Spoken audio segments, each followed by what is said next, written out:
Hello বন্ধুরা, নতুন একটি ভিডিওতে তোমাদেরকে স্বাগতম। বুলেট সরোজনী ধারাবাহিকের আজকের পর্বে দেখা যায় যে রণ সরোজকে বলছে সে কিছুতেই তাকে নিজের স্ত্রী হিসেবে মেনে নেবে না, কিন্তু সরোজ ও রণকে জানিয়ে দিয়েছে সে তাকে সিঁদুর পরিয়ে অগ্নিসাক্ষী করে বিয়ে করেছে, তাই তাকে স্ত্রী হিসেবে মেনে নিতেই হবে।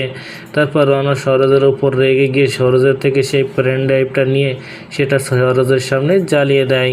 ওদিকে রাগিনী রাতুলকে বলছে যেভাবে হোক এই মেয়েকে আমাদের হাত করে রাখতে হবে, না হলে এই মেয়ে আমাদের সব খবর জেনে গিয়ে সবটা সামনে এনে দেবে। ওদিকে ডানা পিয়াকে নিয়ে সরোজের সামনে আসলে পিয়া সরোজকে বলছে তোমার এই পরিবারের মানুষের সামনে যে তেজ দেখলাম তাতে আমি অনেক খুশি। প্রিয়া সরোজকে এটাও জানিয়ে দেয় সে তার মতো এইভাবে হিংস্র হতে চেয়েছিল কিন্তু পারেনি। এই বলে একটা শাড়ি সরোজকে দিয়ে সেখান থেকে চলে যায়। ওদিকে কলির ফোনে রণ ও কলির আরেক ভাই অর্ণবের ছবি দেখে চমকে ওঠে সরোজ। এদিকে রাগিনী মায়া কান্না করে রণকে রাজি করায় যাতে করে সে সরোজের সাথে ভাত খাবারের অনুষ্ঠান করে নেয়।